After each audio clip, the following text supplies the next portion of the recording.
Hi everybody, it's Julie. I have a couple things to share with you today.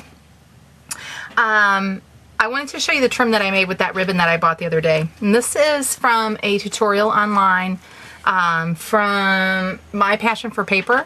Her name is Leonie. She did a tutorial on how to make this box pleat ribbon with satin ribbon and double-sided sticky tape.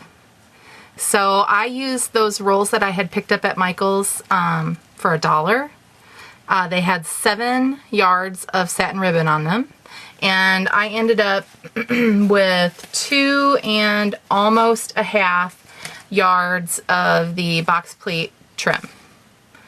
And I also have it in that pretty peach color.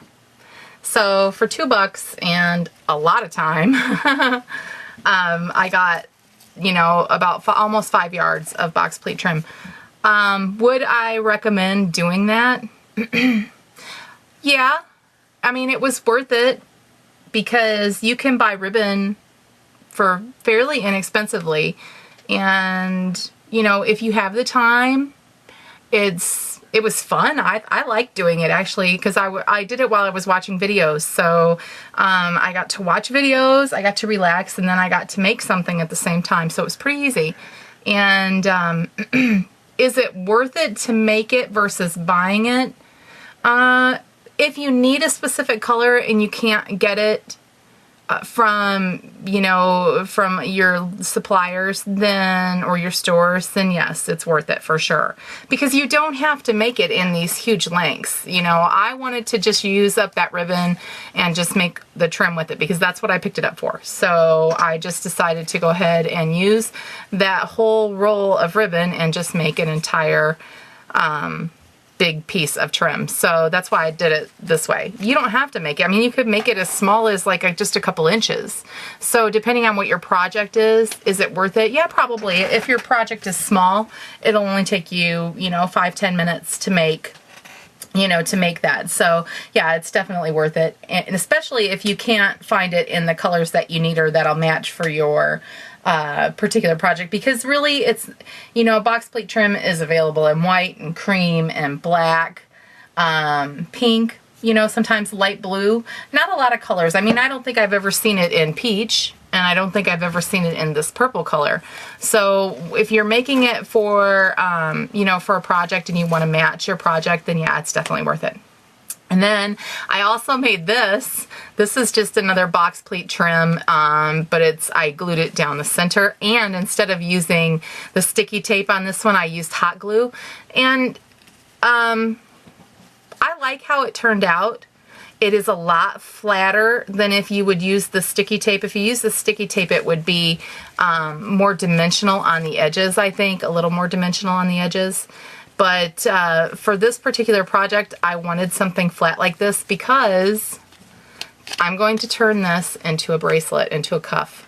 And I think that this is going to be super, super cute for a bracelet. And what I did is I just ran Esmeralda's black bling trim down the center of this. And this is just a 7/8 inch grosgrain ribbon, I think.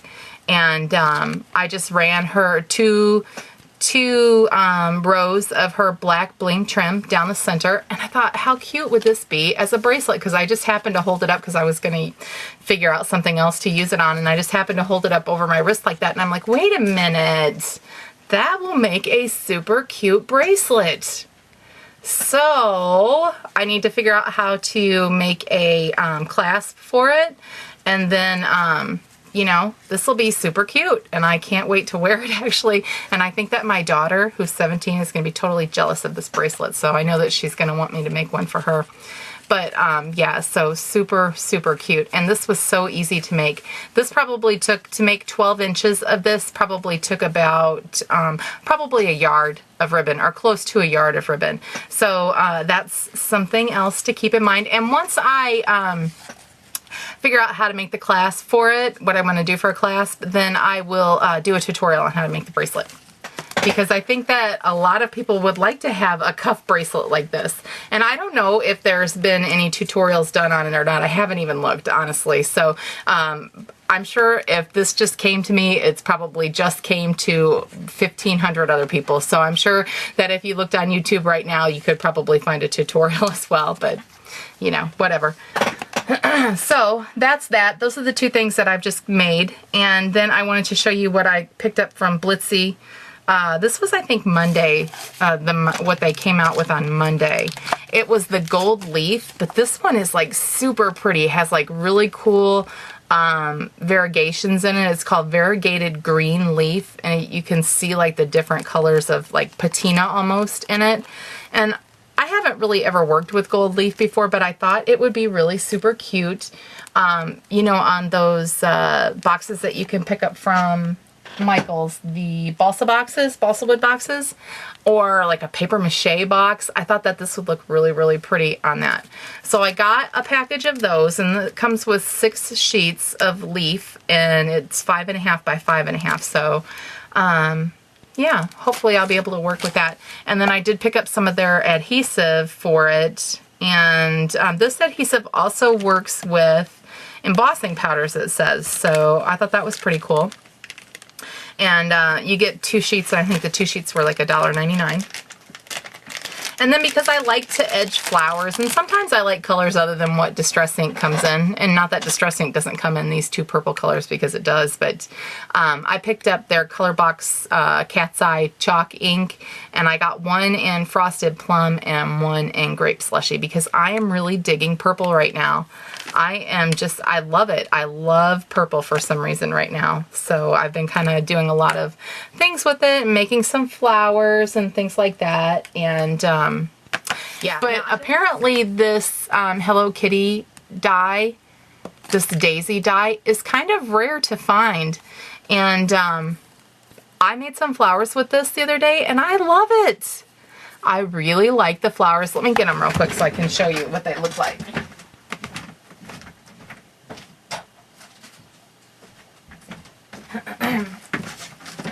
I made them out of Michael's cardstock, and I just used, like on this particular one, I just used 2 layers of the big flower, and 1 layer of the medium, and 1 layer of the small. And then I cut some spellbinders out of just like a metallic white paper that I had stained with Peeled Paint Distress ink, or Distress Stain, and I just think they came out so cute. And then this one, again, this one also has the 2 layers of the big, and 1 layer of the medium, and 1 layer of the small. And I just put a little rhinestone in the center, real simple. And then this one, I love how full this one is. This one has 2 layers of each. And when I'm making them going forward, I am definitely going to be using 2 layers of each, because it really makes the flower super, super pretty. This one is just, all I've done is just gone around and curled the edges with a pair of tweezers, just twisted them inside themselves basically, and I think it came out really, really pretty. These are super pretty, and they're like almost 3 inches. I think they are 3 inches, and you know, they look really cute. So if you can find this die, definitely, definitely, definitely pick it up. It's really versatile. I've got some die cuts that I already cut last night, just when I was, you know, not doing anything. I went to cut some of these flower petals, and I'm going to today make some of my daisies and mums out of this die and see how they come out with. So I'll be showing them to you probably later in the week, but definitely if you can find this Hello Kitty Daisies die, pick it up, because it's really, really versatile, and from what I'm hearing, pretty rare. So yeah, anyway, and it's pink. Who doesn't like a pink die? All right, guys, that's all for me today. I hope that you guys have a wonderful weekend, and we'll talk to you soon. Bye-bye.